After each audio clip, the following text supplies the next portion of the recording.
Наш эфир продолжают новости из студии «На открытом воздухе». Меня зовут Полина Долинская, и это Ice News. В этом выпуске мы узнаем.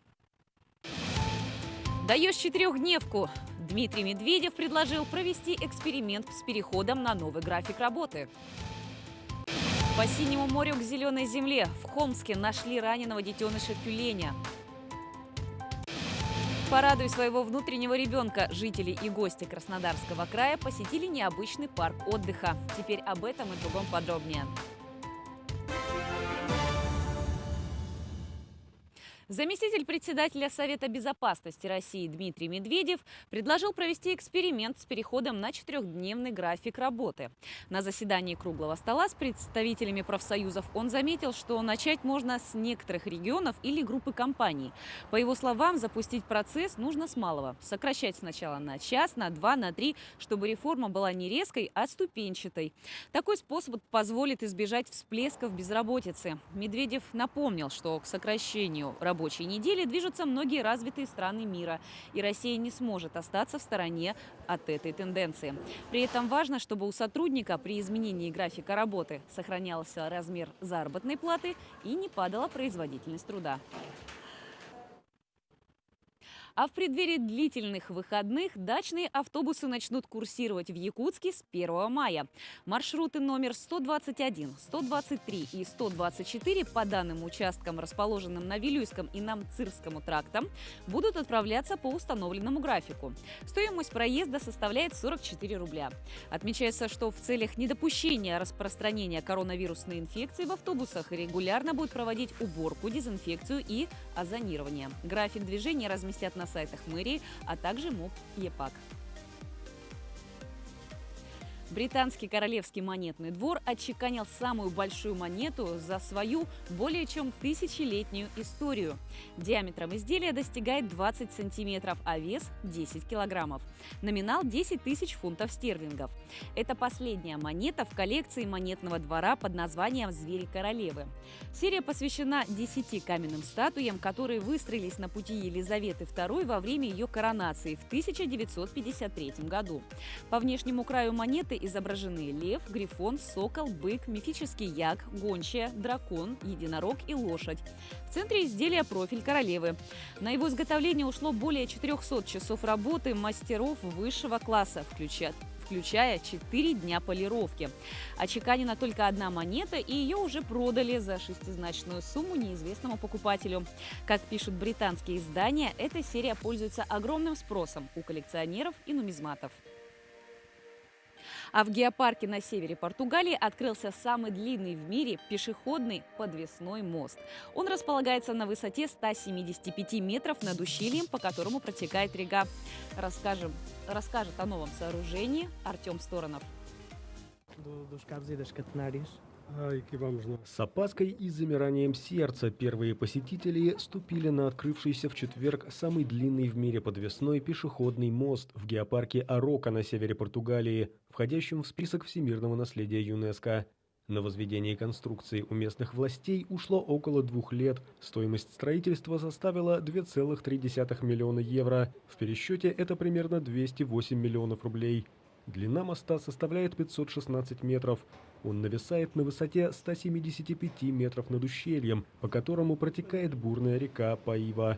При каждом шаге вся конструкция начинает немного покачиваться. Признаюсь, сперва я немного боялся, но оно того стоило. Это непередаваемый уникальный опыт, очень рекомендую. Чувствуешь выброс адреналина, когда ты находишься так высоко, ощущаешь, как трясется мост и видишь реку внизу. Невероятно. Пока что мост открыт только для местных жителей, но уже с понедельника сюда начнут пускать всех желающих. Власти надеются, что он поможет снова вдохнуть жизнь в регион, пострадавший от пандемии коронавируса. Жители Якутии смогут рассказать о героях своей семьи всей стране. Для этого до 6 мая нужно стать участником всенародного исторического проекта «Лица Победы». Найти историю героев своей семьи на портале проекта можно будет 9 мая. Биографии поступят на вечное хранение в Московский музей Победы и станут частью его мультимедийной экспозиции. Благодаря возможности поиска по сайту у жителей региона появится уникальная возможность показать своим детям, родителям, друзьям, а также знакомым знакомым истории предков, внесших вклад в разгром нацизма, и поделиться этими историями в социальных сетях. Всенародный исторический проект «Лица Победы» стартовал еще в декабре 2019 года. А Сардана Трофимова стала амбассадором Ильминского забега. Пробег состоится вокруг озера в период с 4 по 7 мая. Всего в забеге примут участие 5 наших земляков из Якутии, которые пробегут более 260 километров в память о Великой Победе и героическом подвиге якутских стрелков. Возглавит пробег ветеран спорта Дмитрий Горохов, который и стал инициатором этого пробега. Также к якутским спортсменам в Великом Новгороде присоединятся 20 членов местного бегового клуба. А на финишном этапе 7 мая в забеге примут участие более 40 школьников. На своей странице в Инстаграм Сардана Трофимова призвала присоединиться к патриотическому пробегу всех любителей спорта, а также неравнодушных граждан. Посетители парка в Краснодаре предлагают порадовать своего внутреннего ребенка и полюбоваться редкими цветами. С приходом весны и тепла жители и гости юга России могут насладиться удивительными композициями из редких деревьев, цветов, а также ознакомиться с новым арт-объектом. Как видно на кадрах, в парке можно полюбоваться как привычному глазу цветами вроде анютиных глазок, так и редкими экзотическими деревьями. Одно из новшеств парка – это памятник «Внутренний ребенок», выполненный в виде 4 зеркальных фигур улыбающихся детей. Архитектором объекта является американский скульптор Кен Келлихер. Посетители парка смогут также прогуляться по необычным водным дорожкам, покормить карпов и сделать красочные фотографии. Жители Холмска в Сахалинской области обнаружили детеныша тюленя на берегу моря в черте города. Горожане обратились за помощью в Фонд защиты природы «Зеленый Сахалин».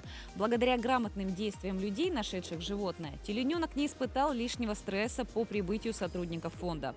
После осмотра животного специалисты заключили, что перед ними двухмесячная самка тюленя вида ларго.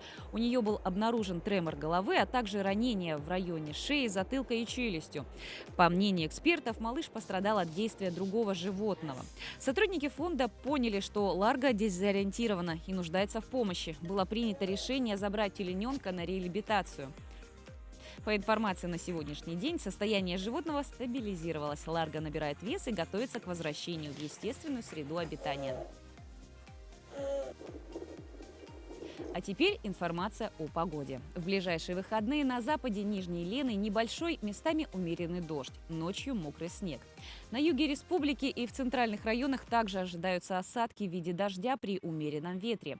На северо-востоке Якутии пока еще преобладает уверенный минус. Здесь столбик термометра покажет от 10 до 15 градусов мороза.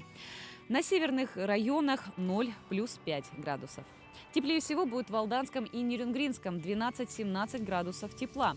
На дату 1 мая в столице республики синоптики прогнозируют погоду преимущественно без осадков при северо-восточном ветре от 2 до 7 метров в секунду. Ночью -2, днем 9-11 градусов со знаком плюс. На этом наш выпуск подошел к концу. Хороших вам выходных и берегите свое здоровье.